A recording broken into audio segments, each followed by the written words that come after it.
एक बहुत ही बड़े उद्योगपति का पुत्र कॉलेज के अंतिम वर्ष की परीक्षा की तैयारी में लगा रहता है। तो उसके पिता उसकी परीक्षा के विषय में पूछते हैं तो वो जवाब में कहता है कि हो सकता है कॉलेज में अव्वल आऊं। अगर मैं अव्वल आया तो मुझे वो महंगी वाली कार ला दोगे जो मुझे बहुत पसंद है। तो पिता खुश होकर कहते क्यों नहीं, अवश्य ला दूंगा। ये तो उनके लिए आसान था, उनके पास पैसों की कोई कमी नहीं थी। जब पुत्र ने सुना तो वो 2 गुने उत्साह से पढ़ाई में लग गया। रोज कॉलेज आते जाते वो शोरूम में रखी कार को निहारता और मन ही मन कल्पना करता कि वह अपनी मनपसंद कार चला रहा है।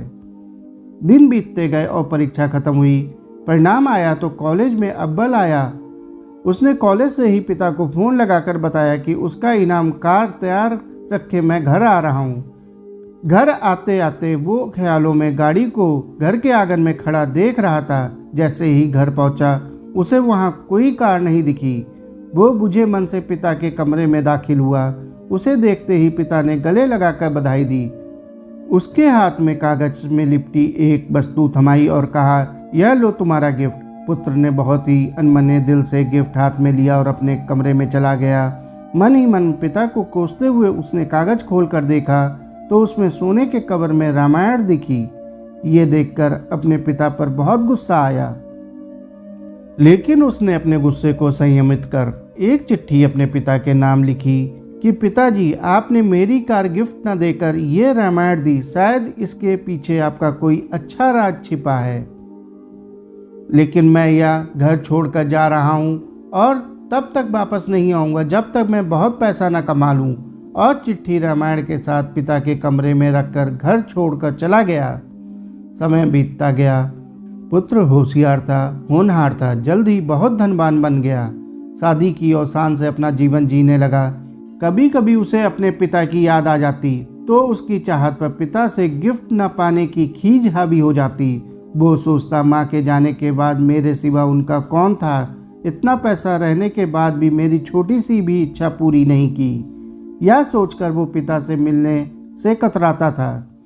एक दिन उसे अपने पिता की बहुत याद आने लगी।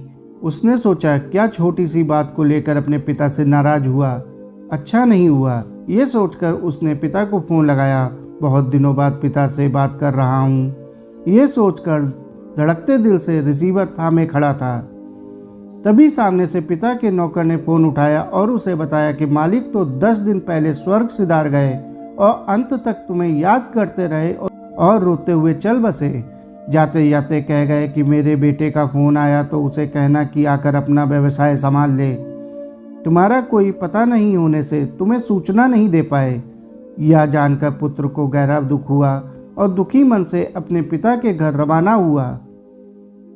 घर पहुंचकर पिता के कमरे में जाकर उनकी तस्वीर के सामने रोते हुए रुधे गले से अपने पिता का दिया हुआ गिफ्ट रामायण को उठाकर माथे पर लगाया और उसे खोल कर देखा। पहले पन्ने पर पिता द्वारा लिखे वाक्य पढ़ा जिसमें लिखा था, मेरे प्यारे पुत्र, तुम दिन दुगनी रात चौगनी तरक्की करो और साथ ही साथ मैं तुम्हें कुछ अच्छे संस्कार दे पाऊँ। ये सोचकर ये रामायण दे रहा हूँ। पढ़ते वक्त उस रामायण से एक लिफाफा सरक कर नीचे गिरा जिसमें उसकी गाड़ी की चाबी और नगद भुगतान वाला बिल रखा हुआ था। ये देखकर उस पुत्र को बहुत दुख हुआ और धड़ाम से जमीन पर गिरकर रोने लगा। हम हमारा मनचाहा उपहार हमारी पार्किंग में ना पाकर उसे अनचाहने में खो देते हैं। पिता तो ठीक है, ईश्वर भी हमें अपार गिफ्ट देते हैं, लेकिन हम अज्ञानी हमारे मनपसंद पैकिंग में ना देखकर पाकर भी खो देते हैं। हमें अपने माता पिता के प्रेम से दिए गए ऐसे अनगिनत उपहारों का प्रेम का सम्मान करना चाहिए और उनका धन्यवाद करना चाहिए। साथियों, आपको यह कहानी कैसी लगी कमेंट करके जरूर बताएं। कहानी अच्छी लगी हो तो कहानी को लाइक और चैनल को सब्सक्राइब कर लें। धन्यवाद।